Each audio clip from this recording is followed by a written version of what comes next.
Zionist ഭീകരർ കുഞ്ഞുമക്കളെയും സ്ത്രീകളെയും നിഷ്ഠൂരമായി കൊന്നൊടുക്കുമ്പോൾ ഹൃദയം നുറുങ്ങുന്ന വേദനയിൽ വിലപിക്കുന്ന അനേകായിരം ഫലസ്തീനികളെ ഗസയിലുടനീളം കാണാൻ സാധിക്കും. ഹൃദയഭേദകമാണ് ആർത്തു നിലവിളിച്ചുള്ള ആ വിലാപങ്ങൾ. ഫലസ്തീനികളുടെ ഉച്ചത്തിലുള്ള ആർത്തലപ്പുകൾക്ക് മുന്നിൽ പ്രബലരായ ലോക നേതാക്കളൊക്കെയും കണ്ണടയ്ക്കുകയും മൗനം അവലംബിക്കുകയും ചെയ്യുന്നു. അതിനിടെ ഇസ്രായേലിൻ്റെ പൈശാചികമായ വംശഹത്യയ്ക്ക് മുന്നിൽ നിസ്സഹായരായി നോക്കി നിൽക്കേണ്ടി വരുന്ന ചില മനുഷ്യരുണ്ട്. ഫലസ്തീന് ഐക്യദാർഢ്യം പ്രഖ്യാപിക്കാനുള്ള ഏത് ചെറിയ മാർഗവും അവർ സ്വീകരിക്കും. എന്നാൽ ചോരക്കൊതി മാറാത്ത ഇസ്രായേലിനും അമേരിക്കയ്ക്കും ഗസയിലെ മനുഷ്യരുടെ രക്തം ഉന്മാദമാണ്.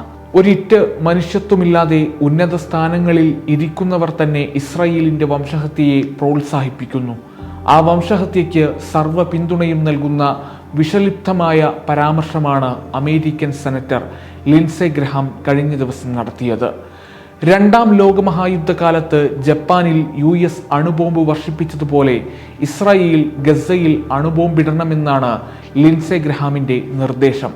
ഗസയിലെ കുഞ്ഞുങ്ങളെയും സ്ത്രീകളെയും മറ്റു സാധാരണ മനുഷ്യരെയും കൂട്ടക്കൊല നടത്തിയിട്ടാണെങ്കിലും ഇസ്രായേൽ യുദ്ധം അവസാനിപ്പിക്കണമെന്ന് ലിൻസെ ഗ്രഹാം വാവിട്ട പരാമർശം നടത്തുമ്പോൾ സമാധാനകാംക്ഷികളെന്ന് മേനി നടിക്കുന്നവരുടെ ഉള്ളിലിരുപ്പ് കൃത്യമാണ്. ഫലസ്തീനിൽ ഇസ്രായേലിന് സാധ്യമായതെല്ലാം ചെയ്യണമെന്നും NBCക്ക് നൽകിയ മീറ്റ് ദ പ്രസ് എന്ന അഭിമുഖത്തിൽ സംസാരിക്കവേ അദ്ദേഹം പറയുന്നുണ്ട്. അമേരിക്കയിലെ പേൾ ഹാർബറിനെ ശത്രുക്കൾ ആക്രമിച്ചു. ഇതിന് മറുപടിയായിട്ട് ജർമ്മനിയോടും ജപ്പാനോടും യുദ്ധം ചെയ്തപ്പോൾ ആണവായുധങ്ങൾ ഉപയോഗിച്ച് അത് അവസാനിപ്പിക്കാനും നമ്മൾ തീരുമാനിച്ചു. അതായിരുന്നു ശരിയായ തീരുമാനമെന്നും ലിൻസെ ഗ്രഹാം വിശദമാക്കുകയുണ്ടായി. എന്നാൽ ഗ്രഹാമിന്റെ പരാമർശത്തിനെതിരെ കനത്ത മറുപടിയുമായി രംഗത്തു വന്നിരിക്കുകയാണ് ഹമാസ് നേതൃത്വം.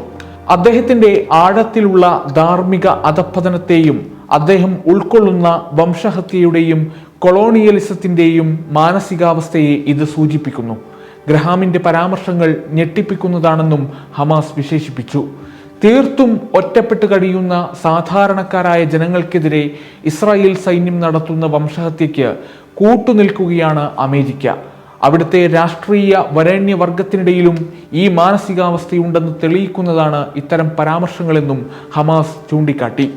ഇസ്രായേലിൻ്റെ ഫാസിസ്റ്റ് അധിനിവേശത്തോട് കൂറു പുലർത്തുന്ന നടപടിയാണ് US നേതൃത്വം ഇതുവരെ സ്വീകരിച്ചിട്ടുള്ളത്. ഇസ്രായേലിന് കയ്യഴിഞ്ഞ സഹായം നൽകി അമേരിക്കയും ഈ വംശഹത്യയിൽ പങ്കാളിയായി.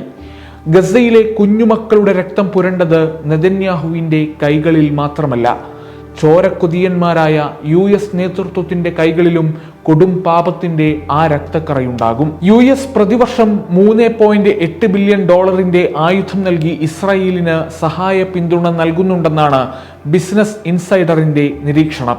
കഴിഞ്ഞ മാസം US കോൺഗ്രസ് ഇസ്രായേലിനായി $15 ബില്യൺ സൈനിക സഹായ പാക്കേജിന് അംഗീകാരം നൽകി. അതിൽ ആയുധ ശേഖരം നിറയ്ക്കുന്നതിന് മാത്രം ഏകദേശം $5 ബില്യൺ വകയിരുത്തിയത്. കഴിഞ്ഞ ദിവസം അമേരിക്കൻ പ്രസിഡന്റ് ജോ ബൈഡൻ നടത്തിയ പ്രസ്താവനയ്ക്കെതിരെയും ഹമാസ് രൂക്ഷ വിമർശനമുയർത്തി. ഹമാസിന്റെ കൈവശമുള്ള ഇസ്രായേലി ബന്ദികളെ മോചിപ്പിച്ചാൽ അടുത്ത ദിവസം തന്നെ വെടിനിർത്തൽ കരാർ യാഥാർത്ഥ്യമാകുമെന്നായിരുന്നു ബൈഡന്റെ പ്രസ്താവന. ഖത്തറിന്റെയും അമേരിക്കയുടെയും ഈജിപ്തിന്റെയും മധ്യസ്ഥതയിൽ കെയ്റോയിൽ നടന്ന ചർച്ചകൾ കഴിഞ്ഞയാഴ്ച പരാജയപ്പെട്ടിരുന്നു. ഇതിനുശേഷമായിരുന്നു ബൈഡന്റെ പ്രസ്താവന.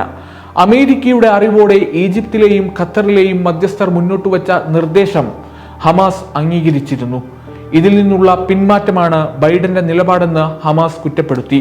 ബൈഡന്റെ നിലപാട് ഇസ്രായേൽ പിന്തുടരുന്ന ക്രിമിനൽ നയത്തോടുള്ള USന്റെ പിന്തുണയെ ഒരിക്കൽ കൂടി അടിവരയിടുന്നുണ്ട്. നമ്മുടെ ജനങ്ങൾക്കെതിരെ നടത്തുന്ന വംശഹത്യയ്ക്ക് രാഷ്ട്രീയമായും സൈനികപരമായും അമേരിക്ക പിന്തുണ തുടരുകയാണെന്നും ഹമാസ് കുറ്റപ്പെടുത്തി. അതേസമയം കടുത്ത രാജ്യാന്തര സമ്മർദ്ദം തുടരുമ്പോഴും റഫ ഉൾപ്പെടെ ഗസയിലുടനീളം ഫലസ്തീനികളെ ക്രൂരമായി കൊന്നൊടുക്കുകയാണ് ഇസ്രായേൽ. തെക്കൻ മുനമ്പിൽ ഫലസ്തീനികൾ കൂട്ടമായി കുടിയേറി പാർക്കുന്ന റഫയിൽ കരയാക്രമണം വ്യാപിപ്പിക്കുന്നതിനെതിരെ അമേരിക്കയുൾപ്പെടെയുള്ള രാജ്യങ്ങളും UN അടക്കമുള്ള സംഘടനകളും കടുത്ത സമ്മർദ്ദം തുടരുമ്പോഴാണ് അന്താരാഷ്ട്ര നിയമങ്ങൾ കാറ്റിൽ പറത്തിയുള്ള ഇസ്രായേൽ നരവേട്ട. വടക്ക് ജബലിയയിലും ബെയ്ത്ത്ലഹിയയിലും തെക്ക് റഫയിലുമെല്ലാം ആക്രമണങ്ങളെ തുടർന്ന് കൂട്ടപ്പലായനമാണ് നടക്കുന്നത്. റഫയിൽ കൂടുതൽ ഭാഗങ്ങളിൽ ഇസ്രായേൽ സൈനിക നടപടി വ്യാപിപ്പിച്ചുകൊണ്ടിരിക്കുകയാണ്. വടക്ക് ജബലിയയിലും ബെയ്ത്ത് ലഹിയ, ബെയ്ത്ത് ഹനൂൻ നഗരങ്ങളിലും ഇത് രണ്ടാം തവണയാണ് സയനിസ്റ്റ് സേന അതിക്രമം നടത്തുന്നത്. സെയ്ത്തൂനിൽ മൂന്നാം തവണയും ഇസ്രായേൽ സൈന്യമെത്തി. ജബലിയയിൽ ഹമാസിന്റെ സാന്നിധ്യം തുടച്ചു നീക്കിയെന്ന് ഇസ്രായേൽ നേരത്തെ അവകാശപ്പെട്ടതിന് പിന്നാലെയാണ് വീണ്ടും അതിക്രമം.